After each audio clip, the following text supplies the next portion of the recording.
সবাইকে আবারও স্বাগতম। আমরা এই 5 স্টার প্রবলেমটাই এখানে কন্টিনিউ করছি যাতে আপনারা ভালোভাবে বুঝতে পারেন টেনশন, পুলি আর অন্যান্য বিষয়গুলোর ক্ষেত্রে আসলে কি ঘটছে। আমরা এখানে শেষ করেছিলাম, আমরা এই ব্লকটার উপর নেট বল বের করেছিলাম।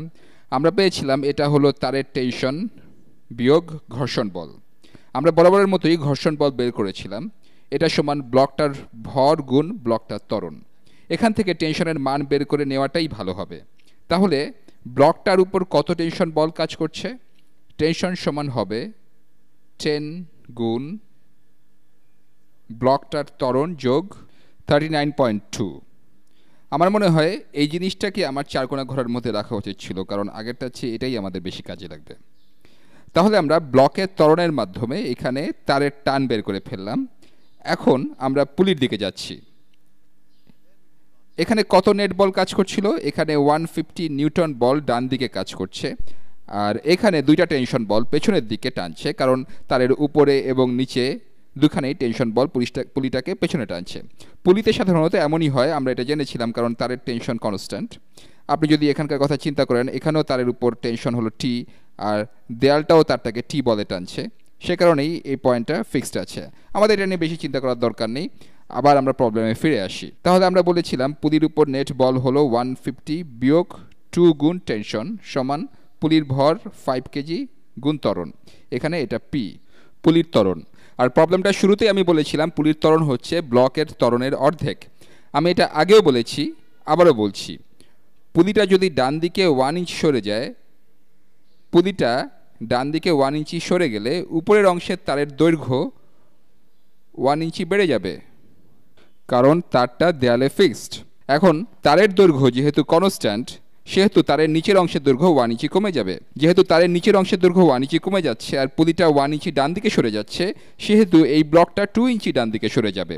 এখান থেকে আমরা সিদ্ধান্ত এসেছি যে পুলিটার বেগ ডান দিকে যাই হোক না কেন, ব্লকটার বেগ তার দ্বিগুণ হবে, অথবা পুলিটার ত্বরণ ডান দিকে যাই হোক না কেন, ব্লকের ত্বরণ তার দ্বিগুণ হবে। সেজন্যই আমরা এখানে লিখেছি যে ব্লকের ত্বরণ পুলির ত্বরণের দ্বিগুণ, অথবা পুলির ত্বরণ ব্লকের ত্বরণের অর্ধেক। এতটুকু বুঝেই আমরা এই সমীকরণে পুলির ত্বরণের মান প্রতিস্থাপিত করেছিলাম। পুলির ত্বরণ মান সমান হাফ গুণ ব্লকের ত্বরণ। পুলির বেগ ও ত্বরণ দুটোই ব্লকের বেগ ও ত্বরণের অর্ধেক। আমরা পুলির ত্বরণের জায়গায় এই মানটা বসিয়েছি। এখন আমরা এই সমীকরণে টেনশনের যে মানটা বের করেছি সেটা এই সমীকরণে বসিয়ে ব্লকের ত্বরণ বের করতে পারবো। টি এর মান এই সমীকরণে বসালে আমরা পাচ্ছি 150 বিয়োগ 2 গুণ এই এক্সপ্রেশনটা, এটা হলো তারের টেনশন, 10 গুণ এস অফ বি ব্লকের ত্বরণ যোগ 39.2 সমান 5 গুণ হাফ। 5 গুণ হাফ সমান হলো 2.5 গুণ ব্লকের ত্বরণ। তাহলে আমরা পাচ্ছি 150 বিয়োগ 20 গুণ ব্লকের ত্বরণ বিয়োগ 78.4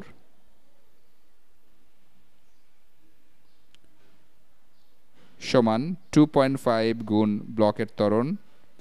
এই সমীকরণের উভয় পক্ষকে 20 গুণ ব্লকের ত্বরণ যোগ করে দিই, এরপর সিম্পলিফাই করি। 150 বিয়োগ 78.4 এটা সমান কত? আমি হিসেব করছি, 71.6। তাহলে 150 বিয়োগ 78.4 সমান পেয়ে গেলাম 71.6। এখন দুই পাশেই 20 এ বি যোগ করছি। আমি আসলে 20 এ সাব বিকে ডান পাশে নিয়ে যাচ্ছি, জায়গা বাঁচাতে আমি কয়েকটা স্টেপ স্কিপ করছি। আমি উভয় পক্ষে যদি 20 গুণ ব্লকের ত্বরণ এ সাব বি যোগ করি, তবে পাবো 22.5 গুণ ব্লকের ত্বরণ, এটা 6, এটা বি না।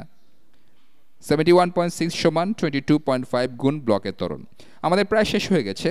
এখন উভয় পক্ষকে 22.5 দিয়ে ভাগ করলে আমরা কি পাই? 71.6 ডিভাইডেড বাই 22.5 করলেই আমরা পাবো ব্লকের ত্বরণ। তাহলে এখানকার এই ব্লকটার ত্বরণ সমান হবে 3.3 3.18 metre per second square, metre per second square. তাহলে ব্লকটা ডান দিকে 3.18 মিটার পার সেকেন্ড স্কোয়ার ত্বরণ লাভ করবে। আর আমরা আগেই বের করেছি যে পুলির ত্বরণ হবে ব্লকের ত্বরণের অর্ধেক। তাহলে 3.18 ডিভাইডেড বাই 2 সমান, তাহলে পুলির ত্বরণ সমান হাফ গুণ ব্লকের ত্বরণ, এটা সমান হলো 1.59 মিটার পার সেকেন্ড স্কোয়ার। এটা কাজ করবে ডান দিকে। আমি জানি এটা বেশ কঠিন একটা প্রবলেম ছিল, এখানে বেশ কিছু গুরুত্বপূর্ণ বিষয় আপনাকে ভালোভাবে বুঝতে হবে, তা না হলে এই প্রবলেমটা সলভ করতে পারবেন না। আপনাকে প্রথমেই বুঝতে হবে যে পুলির ত্বরণ ব্লকটা ত্বরণের অর্ধেক, অথবা ব্লকের ত্বরণ পুলির ত্বরণের দ্বিগুণ। তারপর আপনাকে বের করতে হবে ব্লকটার উপর নেট আনুভূমিক বল কত। এক্ষেত্রে আপনাকে বুঝতে হবে ব্লকটা যখন টানা হচ্ছে ঘর্ষণ বল তখন বাম দিকে, আর তারের টেনশন ডান দিকে কাজ করছে। এই টেনশনটা পুরো তারের সব জায়গায় একই হবে। এই পুলিটার ক্ষেত্রে কি ঘটছে তা যদি আপনি এর মধ্যে বুঝতে না পারেন তবে এখন পারবেন। যেহেতু তারটা এই পুলির চারপাশ দিয়ে গেছে তাই এটা পুলিটাকে দ্বিগুণ বলে টানছে, দ্বিগুণ বলে টানছে। যেহেতু টেনশন কনস্ট্যান্ট তাই পুলির উপরে ও নিচে একই পরিমাণ টেনশন কাজ করছে। আর আপনি যদি এতটুকু বুঝতে পারেন তবে ব্লকের ত্বরণ আর পুলির ত্বরণ বের করাটা সামান্য একটা অঙ্ক করা ছাড়া আর কিছুই নয়। যাই হোক, আশা করি আমি আপনাদেরকে খুব বেশি বিভ্রান্ত করে ফেলিনি। আমি এই অঙ্কটাকে একটা 5 স্টার প্রবলেম বলি। আপনি পদার্থবিজ্ঞানের কোনো প্রতিযোগিতায় যদি এরকম কোনো সমস্যা পান যেখানে তারের টান, ঘর্ষণ এসব নিয়ে চিন্তা করতে হয়, তবে আপনি এখন তা ভালোভাবেই করতে পারবেন। পরের ভিডিওতে দেখা হবে।